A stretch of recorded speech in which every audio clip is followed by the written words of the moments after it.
Good morning and welcome to Morning Brew on Politics Social. I'm Graham Hughes. It is Wednesday, the 4th of September 2024.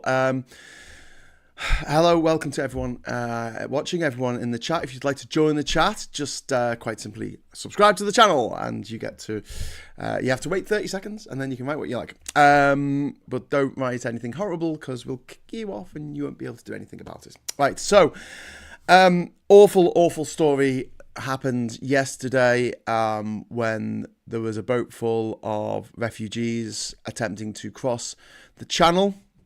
The boat was overloaded. I think it scraped the bottom of the boat just off the coast of France, and it's resulted in the deaths of at least 12 people. At least 6 of them were children. One of them was a pregnant woman. And this doesn't need to happen. Okay, and this is what we're going to talk about today. I know we've mentioned it on the channel before, but now we've got a Labour government in, this doesn't need to happen. So the big question that I'd like to ask all these people who think that migrants, people coming over here, asylum seekers, refugees, are flooding into the country, and this has been going on for centuries or something, it's an absolute nonsense, because it hasn't. So the big question I like to ask people is, how many people died crossing the channel in 2017? I mean, in small boats. I'm not talking about like a fishing accident or something. How many people died crossing the English Channel as a refugee in a small boat in 2017, 7 years ago? None. Not a single person. How many people died in 2016? Nobody. 2014? Nobody. 2013? Nobody. Nobody died in all those years leading up to what? To Brexit. And what happened when we Brexited? Well, we were being run by an ideological, right-wing, libertarian regime which didn't believe that we should have to negotiate or deal with any other countries in the world, with the possible exception of America for some reason. And as a result of that, we didn't just leave the EU. We also left the single market, which we didn't need to do. We also left the customs union, which we didn't need to do. We also left Erasmus, Interrail. We left Horizon, which we've actually gone back to, but we didn't need to leave that. We left Euratom. And we also left what was called the Dublin Agreement, which is that we could have returned people found coming over to the UK on a boat. We could have returned them to France. Now, the humane thing would do to do right now for the Labour government is not just to reinstall the Dublin Agreement so that there's a clear line of demarcation of like, if you come over here on a boat, there's no point because we'll just take you back to France. That's how you stop it in the first instance, right? Because there's no point in doing it if you're just going to get taken back to France. That is one hell of a deterrent. But that won't stop irregular immigration into this country. Before, people were coming over on boats, they were hiding on the back of lorries, they were finding other ways of trying to get through. Some people tried to walk through the Channel Tunnel. Like, there were other ways that people were trying to get into the UK. But here's what you do, right? First of all, you set up a processing centre in Calais. Make sure that it is staffed, that it is well funded, that the people who go to that processing centre in Calais, who might be put up in temporary accommodation in the meantime, I don't know, but I don't really want women and children having to sleep on the streets. I don't think the people of Calais want that either. So let's say that the French government and the British government get together and say, let's have somewhere where these people can stay while their claim is being processed. And if their claim is found to be invalid, we will say to them, right, we have checked you, we have taken your fingerprints, we've done your eye scan, whatever, right? And if you come into our country, if you come into the UK, we will deport you back from your own country, okay? So there's your second deterrent. Your first is if you come over in a small boat, you will be taken back to France. The second one is if you come in by some other way, or you manage to get all the way across in a small boat and you get onto British soil, but you have had your processing turned down, you will be flown back to the country from where you originated from. And here's the thing. There's 43 other countries in Europe, arguably more if you include Kosovo and others, but there's at least 44 countries in Europe that you could go to other than the United Kingdom. So try there, maybe. I know you might not have the same familial links or you might not have a job lined up or whatever. The other thing we can do is we can make it so that when if people come across without going through the processing centre and they get into our country while their claim is being processed, because we still have to process the claim, we can't just send them back to wherever they came from because that's against international law, we can allow them to work. At the moment, we don't allow people to work. We have tens of thousands, possibly hundreds of thousands of refugees waiting to find out if they can trying to get their claim assessed. And obviously there's a massive backlog which was put in place on purpose by the Tory government, the same Tory government that made people have to come over here in boats. Because here's the thing, there is no other way of claiming asylum in the UK at the moment unless you're from Ukraine, Hong Kong, or maybe Afghanistan. Probably not. Let's just say Hong Kong and Ukraine. There is no way of claiming asylum without having your feet on British soil. That's the moment that you can claim asylum. So people have to make this route. At the moment, this unsafe route that's led to the deaths of at least 6 children yesterday. And it's costing billions. The government under the Tories said, oh, we're putting aside, what was it? Like it was a few million to pay for asylum seeking applications and border control. And it turned out that it was actually billions, not millions, billions that is being spent because people are being put up in hotels and on the Bibby Stockholm or whatever. It's costing the taxpayer a lot of money and the people aren't allowed to work. And it's like, why not? Why just not let them work while their claim is being processed? That makes no sense. It makes no moral sense and it makes no economic sense. None of this makes any economic sense whatsoever. The other thing that I would do as well as having a processing centre in Calais, as well as allowing people who do get here without going through that processing centre to work while their claim is being processed, I would set up a kind of scheme that we have for people from Ukraine. I don't know what the difference is between people fleeing war in Ukraine and people fleeing the tyrannical government of Eritrea. There must be something about the people coming from Eritrea that's different from the people fleeing the horrors of Ukraine at the moment. I can't put my finger on what that might be. I mean, maybe you could help me in the chat. But at the moment, we have no way of a refugee coming from Eritrea to come to this country and claim asylum in a way that doesn't put their own lives in danger. You have to be willing to die in order to get into this country to claim asylum. So that we signed up for. We said we'd do this after the war, after the Second World War. We said never again will this happen. We signed up to the UN Convention on Human Rights. Article 14 says that we will take in refugees from countries because we can certainly afford to do so. Don't forget, France takes in twice as many refugees as Britain does, and its economy is smaller. So work that one out. And then you've got other countries like Papua New Guinea and Turkey, which take far, far more than their fair share of refugees because of the instability in the areas around them.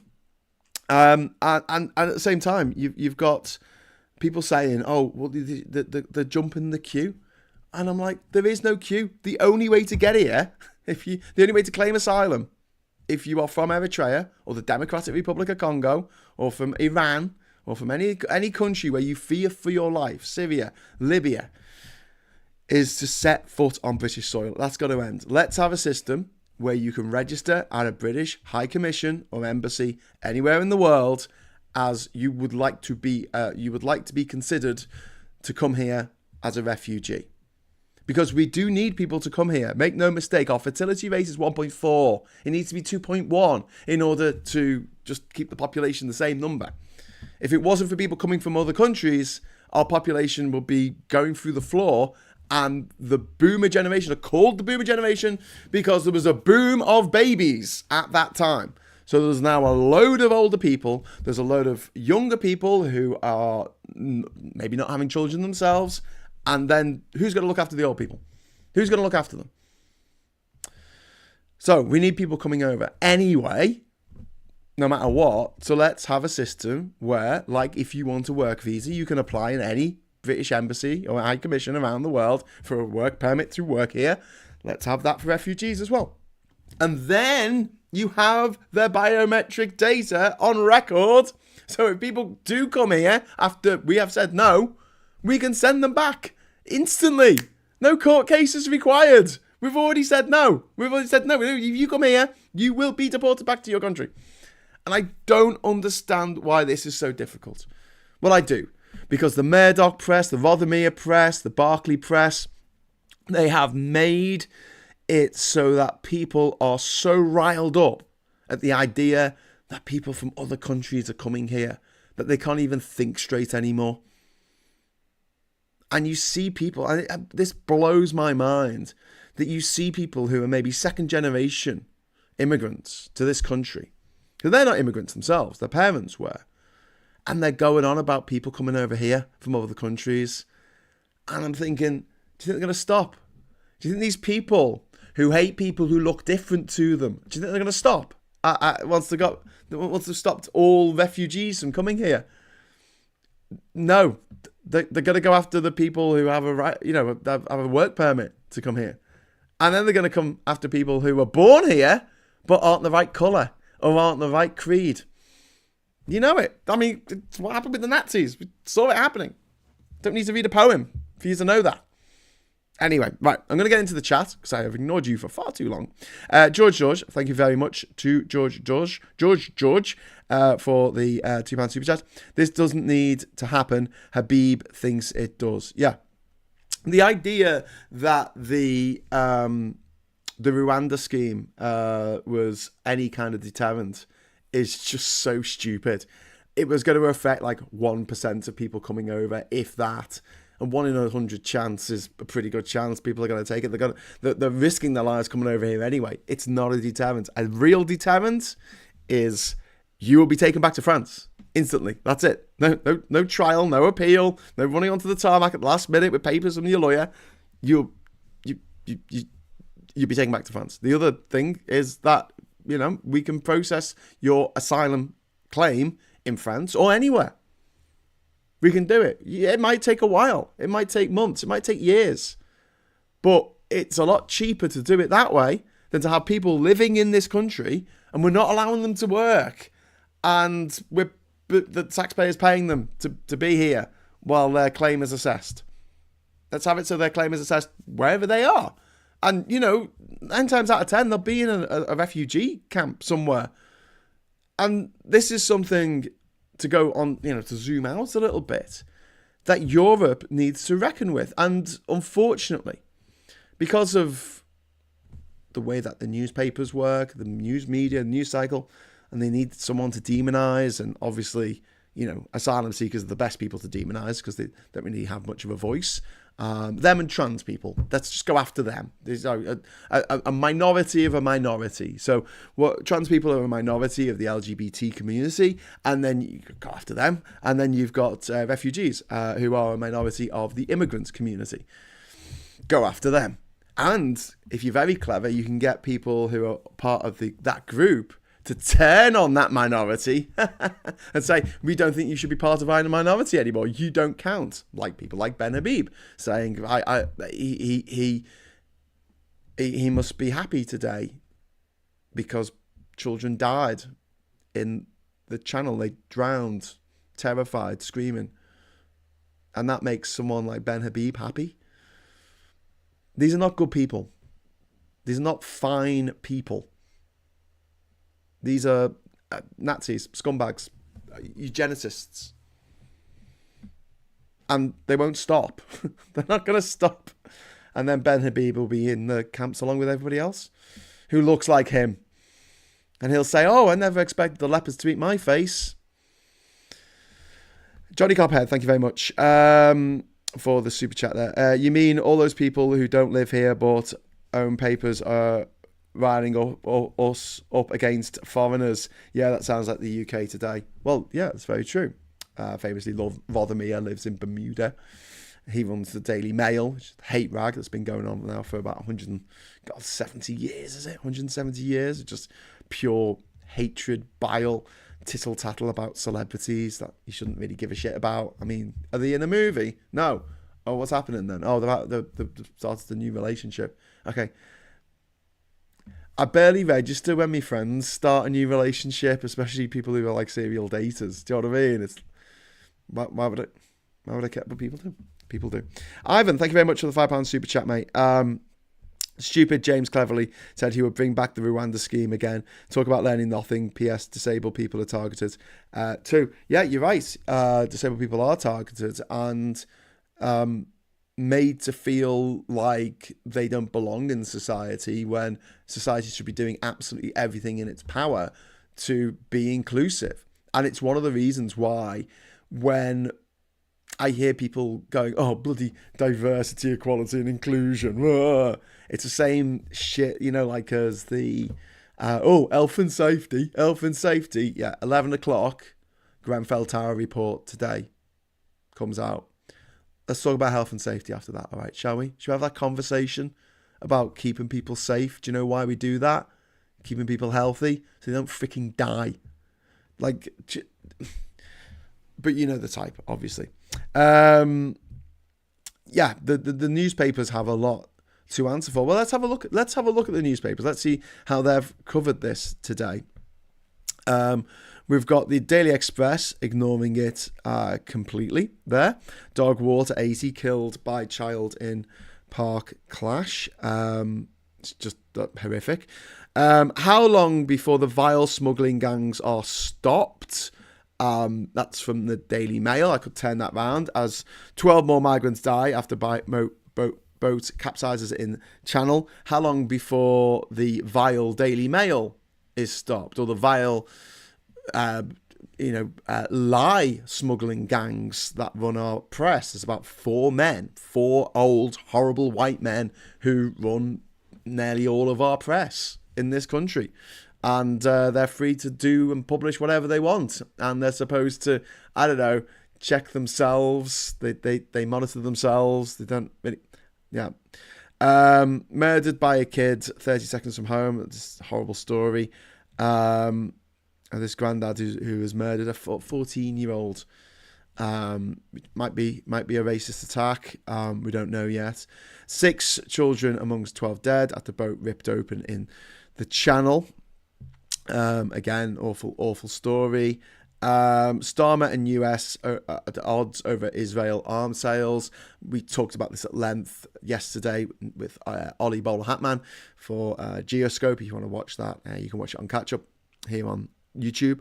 Horror in Channel, 12 migrants die as small boats capsizes. Pregnant woman and 6 children among dead. Has boat with up to 70 crammed on board is ripped open in rough seas as fatalities climb to 31 so far this year, with 21,000 making perilous crossing.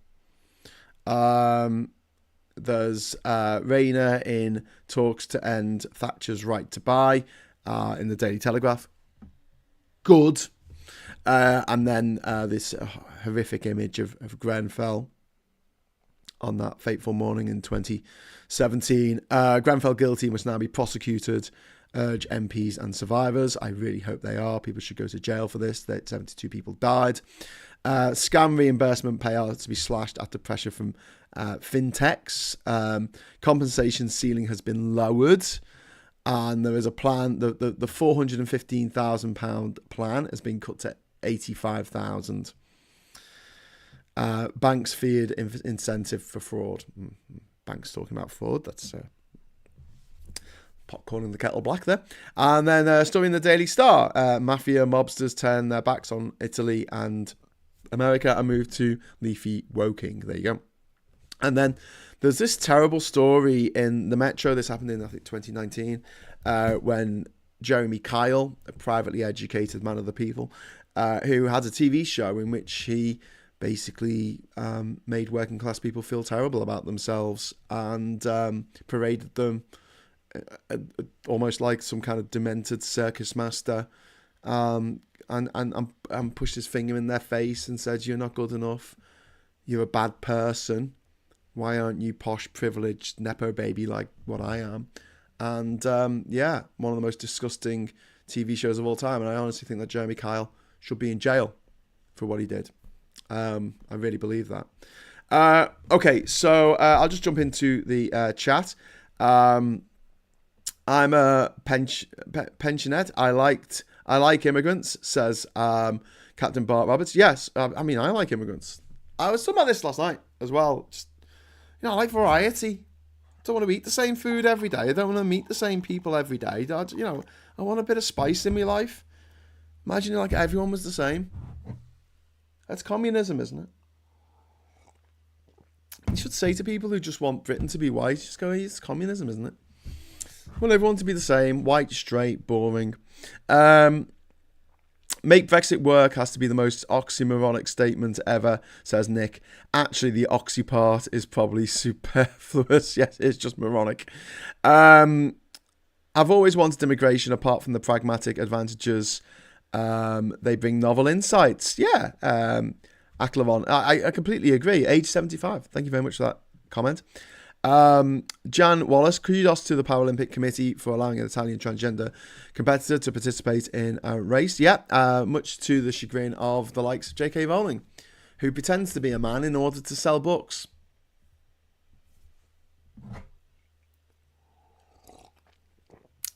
Simon says, I find MSM quite useful for identifying my enemies. That's that's the way I put it. Christopher Bowles, maybe Rothermere could ask his government, as we know the Rothermeres have long been French for inheritance purposes. That makes sense. Jupp says, no, communism has nothing to do with ethnicities.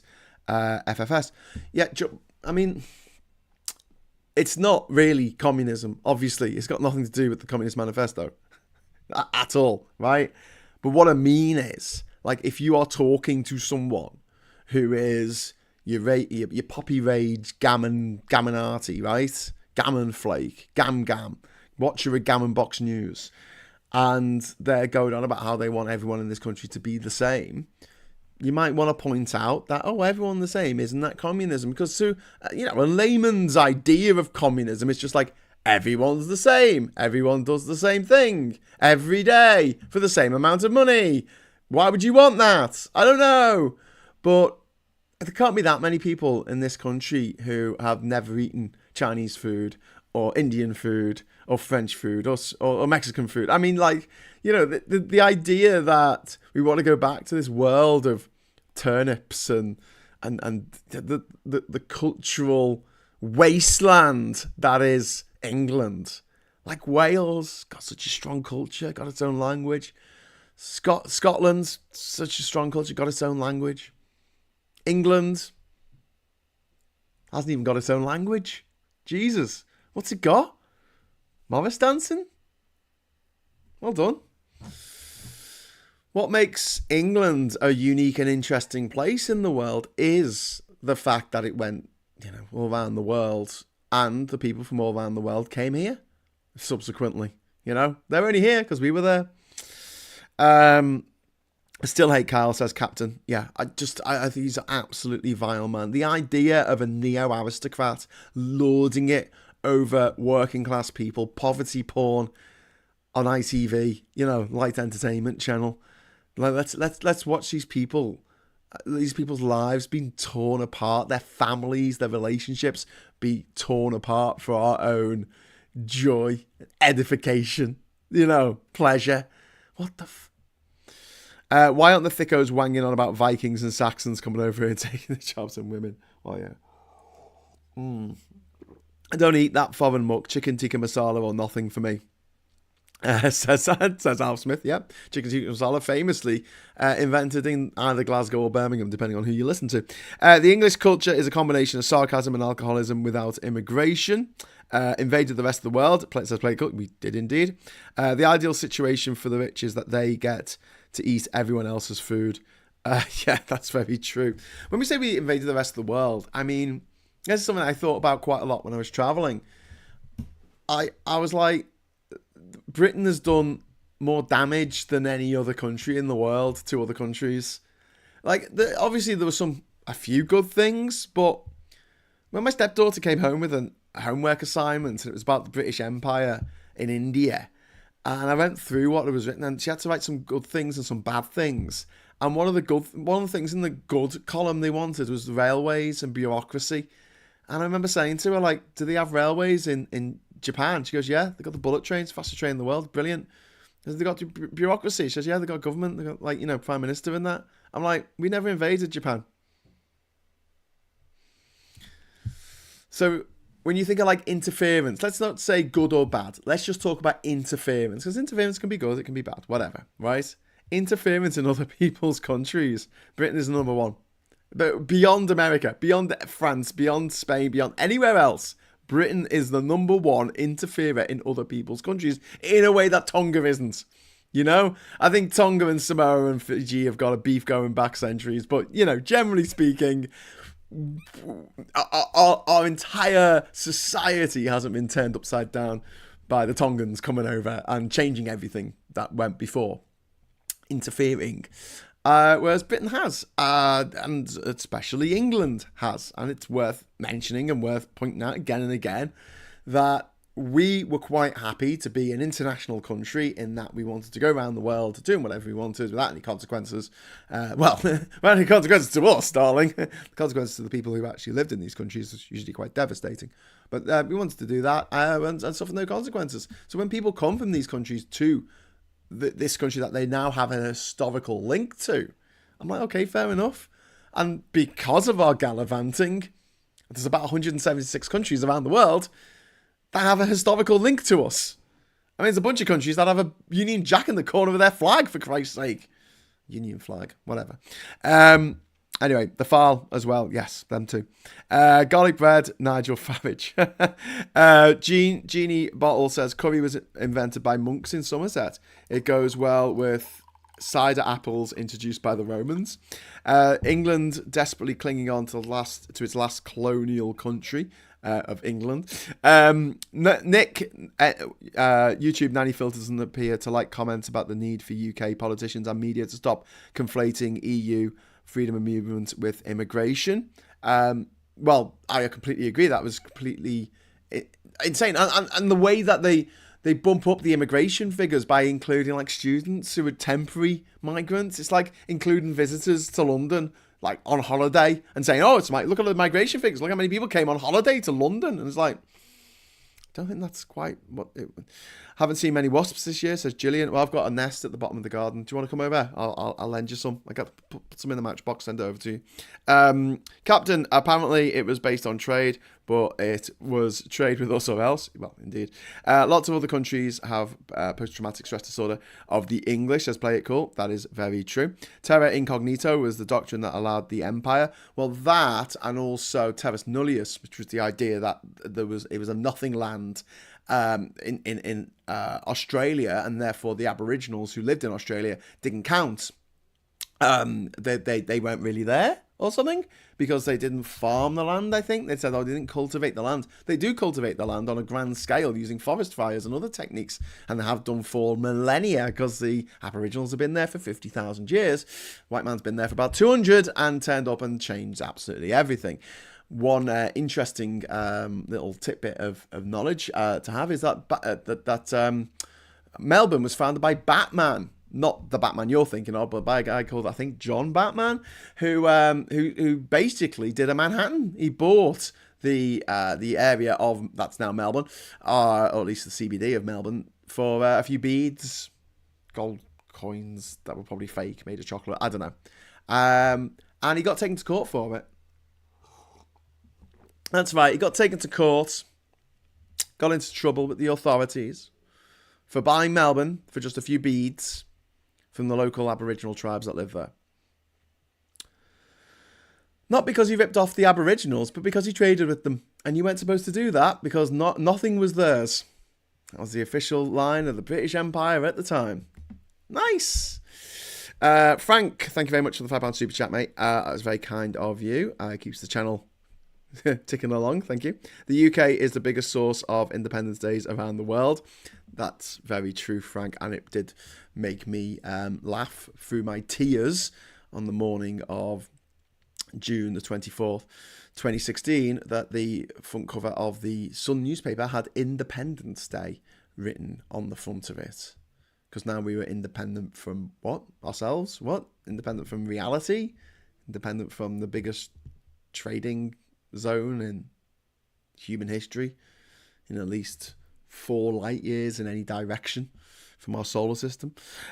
Nick says the best leverage to those seeking restoration of freedom of movement for all is for the EU to remain steadfast on no Brexit negotiation without freedom of movement. Barnier. Yeah, I think that as well. But also, I think that the Labour government would be wise to go into this deal with the EU for young people to be able to move around their continent freely until the age of 30. Absolutely. 100% agree with that. One Angry Pagan says, we damaged our own ecosystems on these islands by sanitising nature. Our safe country and woodland is somewhat unique. Well, there's not much woodland left, is there? Britain used to be covered completely in forest. Now it's 99% of it's gone. The old forest anyway. The Opium Wars, says Play It Cool.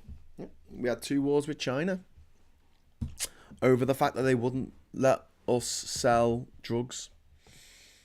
Heroin, really. I mean, I know it was opium, but effectively it was messing up the Chinese economy because people weren't working. They were just getting off their collective tits on opium, which we sold to them. And the Chinese authorities said, please stop selling opium to our people.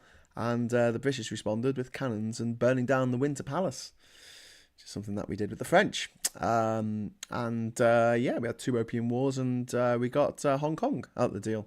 Hong Kong Island and Kowloon for 100 years. Jesus. Why won't you sell our drugs? Why won't you let us sell our drugs to you? British Empire, the biggest drug dealing cartel the world has ever seen. But there were some good bits. All right, mate. We are novel in the fact that nothing tries to eat us but our pets. When we die alone. That's true. Your beloved cat or dog will eat you eventually. There's no other food in the house. I think how we in Scotland felt with that headline, says Ruth. Oh my God, yeah. Very, very good point, Ruth. England famously dragged Scotland out of the European Union against its will. Anyway, I've got a bit over time. And I just want to say thank you for watching. And just to go back onto the subject of asylum seekers, refugees, we are now over 500 MPs in Parliament who claim to be progressive. Whether they're Labour or SNP, Lib Dems, Plaid Cymru, the Greens, they claim to be progressive. So chances are your local MP in your constituency might be someone who regards themselves as progressive. Please write to them today. Write to them and say how shocked and appalled you are by what happened yesterday, and that needs to stop, and you want safe routes for migrants coming here. Safe routes, so no one has to do those journeys ever again. We keep making a fuss about this, something will be done about it. And our best thing at the moment is the fact that there are so many MPs who want to do the right thing, as opposed to the situation this time last year where we had a majority of MPs who just want to do the wrong thing, as long as it lined their pockets with lots of cash.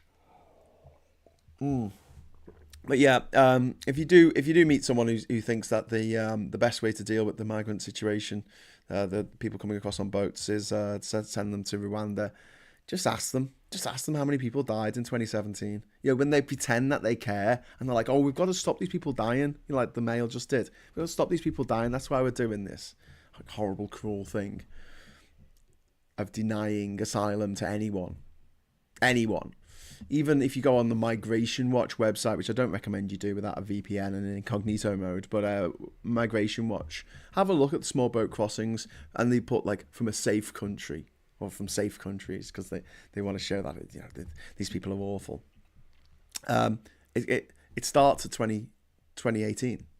The first figures are from 2018. I think it's about 350 people came over in 2018. Before they don't have 2017 on there, or 2016, or 2015, or 2014, because there were none.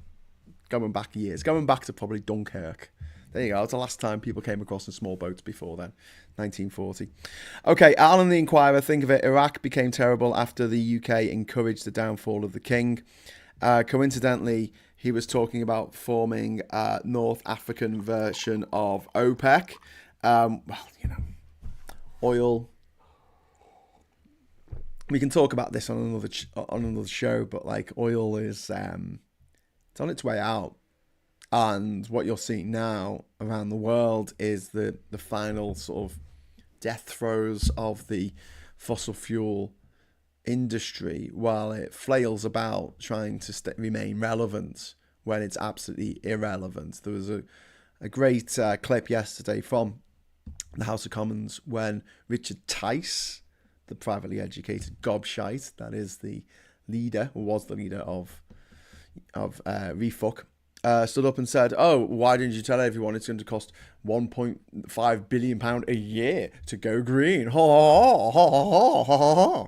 And Ed Miliband stood up and completely destroyed the man. He destroyed him with an argument so tight and so erudite. It was a beautiful, beautiful thing to watch. But please check it out. He crushes Richard Tice, and it's in a way that journalists in this country working for the mainstream media, who have their own nests of feather, never do.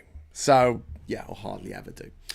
So we're going to be back at 12 o'clock, if you can stand it, for Prime Minister's Questions, with Rishi Sunak asking the questions of Prime Minister Keir Starmer. I'm sure there's going to be stuff in there about the winter fuel allowance. I'm sure there'll be stuff about the people coming across on small boats, which I agree is a crisis because people are dying. That's why it's a crisis. It's not a crisis because we need less people coming here. It's a crisis because we don't want people to die. So I'm going to be back at 12 o'clock for a watch party. And if you'd like to join us for that, you are very welcome to do so.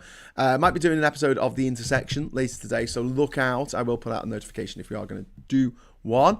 And hopefully I'm going to record a podcast this afternoon with Aid Thompson. We're just going to start a new podcast for the new term.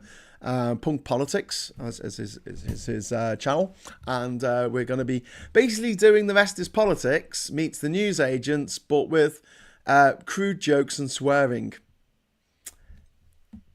Let's see how that goes down anyway.